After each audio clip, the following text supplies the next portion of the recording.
Buenas noches, mi nombre es Cindy Vargas Galíndez, estudiante de la Corporación Universitaria Minuto de Dios. En esta oportunidad vamos a hablar sobre el capítulo 8 del libro de proyectos de inversión, formulación y evaluación. Este capítulo trata de cómo construir los flujos de caja, que se encuentra en la página 249. En este capítulo encontramos la estructura general de un flujo de caja, página 250, construcción del flujo de caja, rentabilidad y capacidad de pago, página 256. Encontramos también la situación base con proyecto de incrementación, página 263, flujo de caja para una desinversión, página 270, economía y deseconomía de escala, página 273, alquiler o compra, página 275, inflación, página 278. Como el libro nos muestra, un flujo de caja se estructura en varias columnas que representan los momentos en que se generan los costos y beneficios de un proyecto. Cada momento refleja dos cosas: los movimientos de caja ocurridos durante un periodo, generalmente de un año, y los desembolsos que deben estar realizados para que el evento del periodo siguiente puedan ocurrir. Si el proyecto se evaluara en un horizonte de tiempo de 10 años, por ejemplo, se deberá construir un flujo de caja con 11 columnas, una para cada año de funcionamiento y otra, la columna 0, para reflejar todos los desembolsos previos a la puesta en marcha. El calendario de egresos previos a la puesta en marcha corresponden a los presupuestos de todos los desembolsos que se efectúan antes del inicio de la operación que se espera realizar en la implementación del proyecto. Una forma de ordenar los distintos ítems que componen el flujo de caja de un proyecto considera los 5 pasos básicos que se muestran en la figura 8.1 que finaliza con su construcción.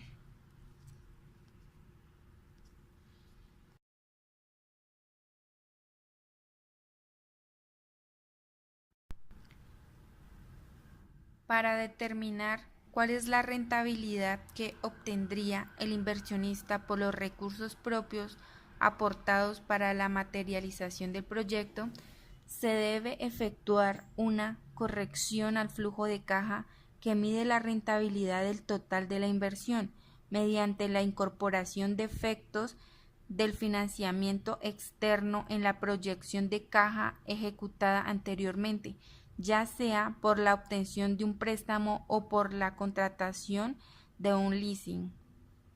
La forma de abordar estas dos situaciones es distinta cuando se trata de medir la rentabilidad del inversionista, principalmente por las consideraciones de tipo tributario que se deben tener en cuenta al construir un flujo de caja.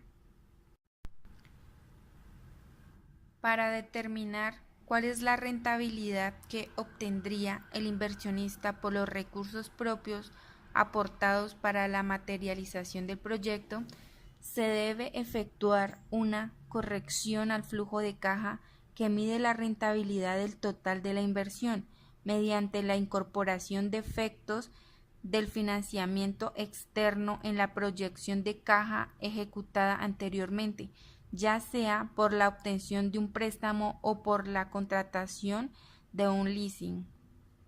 La forma de abordar estas dos situaciones es distinta cuando se trata de medir la rentabilidad del inversionista, principalmente por las consideraciones de tipo tributario que se deben tener en cuenta al construir un flujo de caja.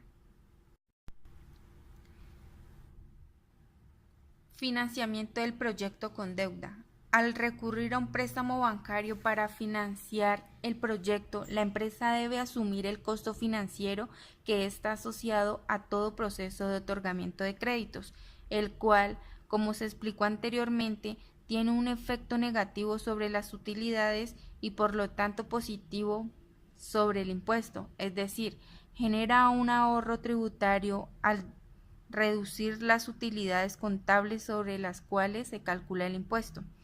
Por otra parte, incorporar el préstamo como un ingreso en el flujo de caja de inversionistas en el momento cero hace que la inversión se reduzca de manera tal que el valor resultante corresponde al monto de la inversión que debe ser financiada con resultados propios. La rentabilidad del inversionista se calculará comparando la inversión que él deberá financiar con el remanente del flujo de caja que queda después de servir el crédito, es decir, después de pagar los intereses y de amortizar la deuda.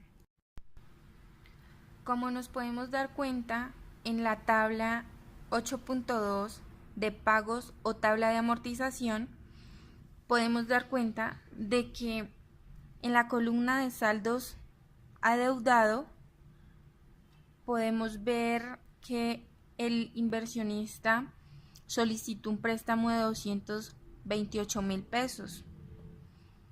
La cuota que éste va a dar en el primer mes es de 41,194. Los intereses que el inversionista va a pagar en esta cuota son de 20,520 pesos. Y la amortización a la deuda solamente van a ser los 20,674. ¿Cómo hallamos la amortización de la deuda? Cogemos la cuota que tenemos que pagar y restamos los intereses, y eso es lo que se le va a amortizar a la deuda del inversionista. También podemos obtener financiamiento para un proyecto con leasing. Una fuente opcional de financiamiento de las inversiones de un proyecto está constituida por el leasing, instrumento mediante el cual la empresa puede disponer de determinados activos con anterioridad a su pago. El leasing o alquiler de activos permite su uso por un periodo determinado a cambio de una serie de pagos. Al término del periodo de alquiler, el locatario puede ejercer una opción para comprar o devolver el bien o para renovar el contrato. Hay dos tipos de operaciones de leasing, el financiero y el operativo. Un leasing financiero involucra plazos generalmente largos y pagos que deben ser cumplidos en su totalidad. Una característica importante de este tipo de leasing es que en el contrato deben estar explícita cualquiera de las siguientes 4 condiciones. Primero, la transferencia de la propiedad del bien se le realiza al locatario o inquilino al término del contrato. 2. El monto de la opción de compra es inferior al valor comercial esperado para el bien en ese momento. 3. El valor actual de las cuotas correspondientes a una proporción significa del valor de adquisición al inicio del contrato. 4. El contrato abarca parte importante de la vida útil. El leasing financiero se contabiliza en forma similar a la compra de un activo fijo, es decir, se activa bajo la denominación de activo en leasing el valor actual de las cuotas y la opción de compra, o si el contrato lo establece, el precio al contado del bien objeto de alquiler. El valor nominal del contrato se contabilizará como activo exigible.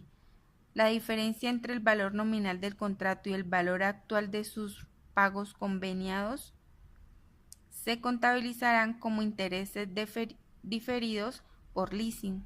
Al vencimiento de cada cuota se traspasará a gastos contables los intereses diferidos del leasing devengados.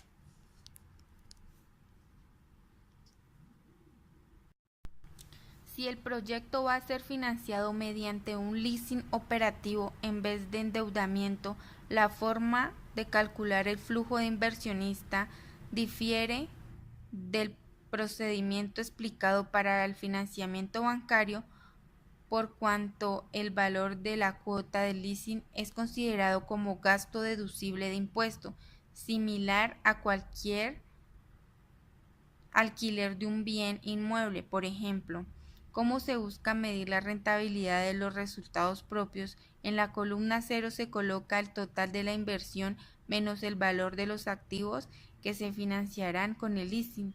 Nótese que en este caso la inversión neta que aparece en el momento 0 corresponderá a los recursos que tendrá que aportar el inversionista.